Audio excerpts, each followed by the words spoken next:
Result tally आप TV screen पर लगातार देख ही रहे हैं, फिर भी फटाफट आपको बता देते हैं कि बीजेपी के लिए दिल्ली की जीत कितनी बड़ी है और किन मुद्दों पर उसने ये चुनाव जीता है। छोटा सा रिपोर्ट देखिए, उसके बाद चर्चा में आगे बढ़ेंगे। दिल्ली में बीजेपी का 26 साल का वनवास आखिर खत्म हुआ। वही हुआ जिसकी भविष्यवाणी पीएम मोदी ने 2 फरवरी को कर दी थी। 8 फरवरी को शानदार विजय सभा में हम मिलेंगे। और ये वो जश्न है जो दिल्ली विजय के बाद पीएम मोदी के तय किए वक्त के मुताबिक बीजेपी ने शाम को दिल्ली दफ्तर में मनाया। इससे पहले सुबह से ईवीएम नतीजों ने आपको झटके पर झटके दिए। मोदी मोदी मोदी मोदी। दिल्ली में करीब 70% स्ट्राइक रेट के साथ 48 सीटें जीतकर बीजेपी ने आपको 22 सीटों पर समेट दिया। आपका स्ट्राइक रेट करीब 30% रहा, जबकि कांग्रेस ने 0 की हैट्रिक लगा दी। दिल्ली में बीजेपी को मिली इस जीत में सबसे बड़ा फैक्टर साबित हुआ ब्रांड मोदी। बीजेपी दिल्ली को भरोसा दिलाने में कामयाब रही कि मोदी है तो मुमकिन है। मोदी की गारंटी हर गारंटी की गारंटी है। राजनीति में शॉर्टकट के लिए कोई जगह नहीं है। जनता ने शॉर्टकट वाली राजनीति का शॉर्ट सर्किट कर दिया। नतीजे बताते हैं कि आपको आपदा का नाम देना काम कर गया। दिल्ली के वोटर ने इस अंतर को स्वीकार किया कि जो केजरीवाल मुफ्त दे रहे हैं वो रेवड़ी है, जो मोदी कह रहे हैं वो गारंटी है। दिल्ली के विकास के सामने से एक बड़ी रुकावट आप सब दिल्ली वासियों ने दूर कर दी है। दिल्ली का मिडिल क्लास विधानसभा चुनाव में बीजेपी से टूट जाता था, पर इस बार नहीं छिटका। चुनाव से ठीक पहले 12 लाख तक इनकम टैक्स की फ्री करने के ऐलान ने मास्टर स्ट्रोक का काम किया। ये प्रधानमंत्री मोदी जी ने भारत की राजनीति में परिवर्तन लाया। जो कहा था वो किया, जो नहीं कहा था वो भी करके दिया। दिल्ली में बीजेपी की महीनों पहले से डोर टू डोर मीटिंग, झुग्गियों में नेताओं को रुकने, कच्ची कॉलोनियों में गंदे पानी और गंदगी के ढेरों का नोटिस लेने की रणनीति ने बीजेपी पर भरोसा पैदा किया। बाहरी दिल्ली में जाट गुर्जर वोटों का कॉम्बिनेशन बनाना, पहाड़ी और पूर्वांचली वोटरों को यमुना से जोड़ने की रणनीति भी काम आई। पूर्वांचल के लोगों ने इस रिश्ते को प्यार की, विश्वास की नई ऊर्जा दे दी, नई ताकत दे दी। मैं पूर्वांचल के लोगों का, पूर्वांचल के एक सांसद के नाते विशेष रूप से आभार व्यक्त करता हूं। प्रधानमंत्री मोदी की अगुवाई में पूरे चुनाव कैंपेन में बीजेपी मुद्दों पर फोकस्ड रही। दिल्ली की गड्ढेदार सड़कें और प्रदूषण के मुद्दे ने शहरी वोटरों का रुख उसकी तरफ मोड़ा। वोटर में भरोसा जगा कि आप फिर सत्ता में आई तो झगड़े ही चलेंगे, काम वैसे ही रुके रहेंगे।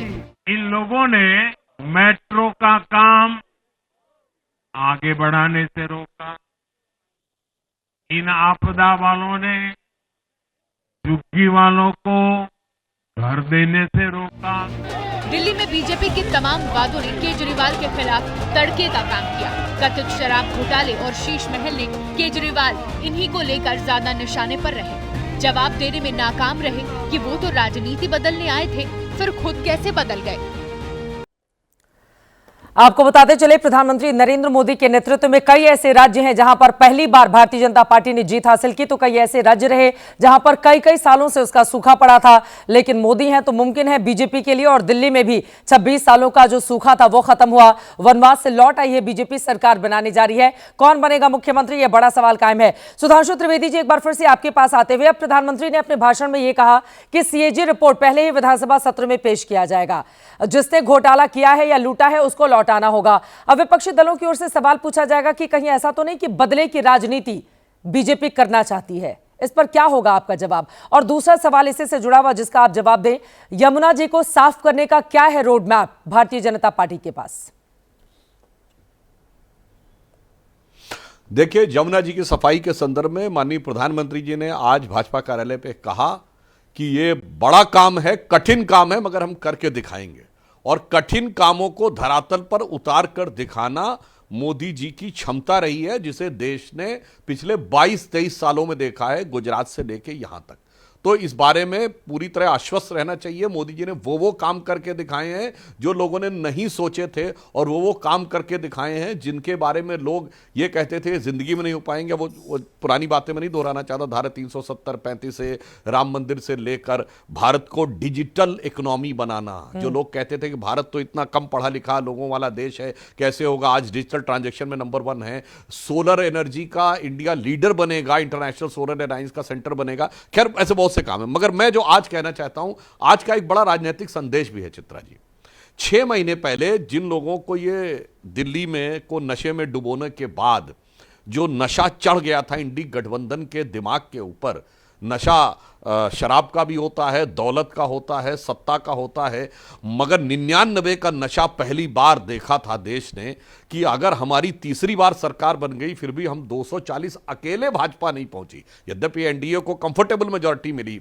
तो वो जो नशा था, मुझे लगता 6 महीने में ही वो नशा उतर गया है। सिर्फ 6-7 महीने पहले लोकसभा चुनाव हुए थे। तो इसे एक पंक्ति में कहना चाहूंगा मोदी जी के लिए, मोदी जी की तरफ से जो इंडी गठबंधन के लिए, कि दरिया का सारा नशा उतरता चला गया, तू मुझे डुबाता रहा और मैं उभरता चला गया।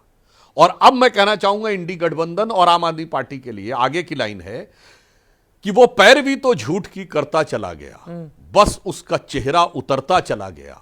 रंगत समझ में आई मगर आई देर से, कच्चा था बहुत रंग उतरता चला गया।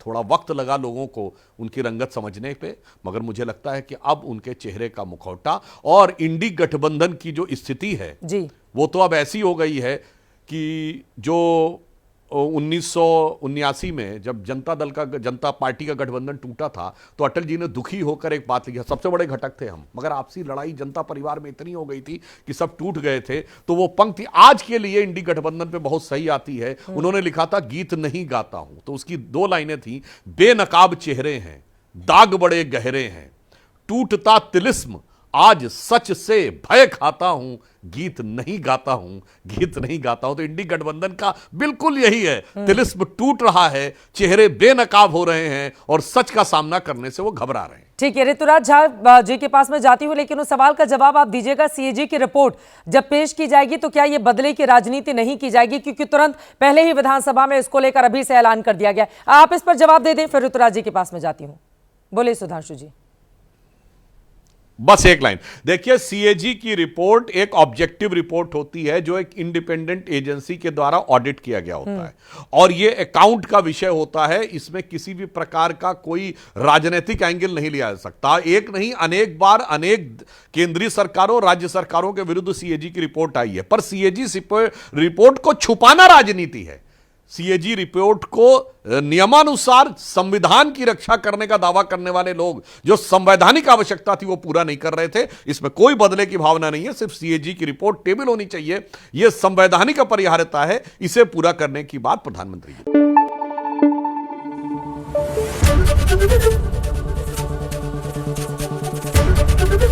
एबीपी न्यूज आपको रखे आगे।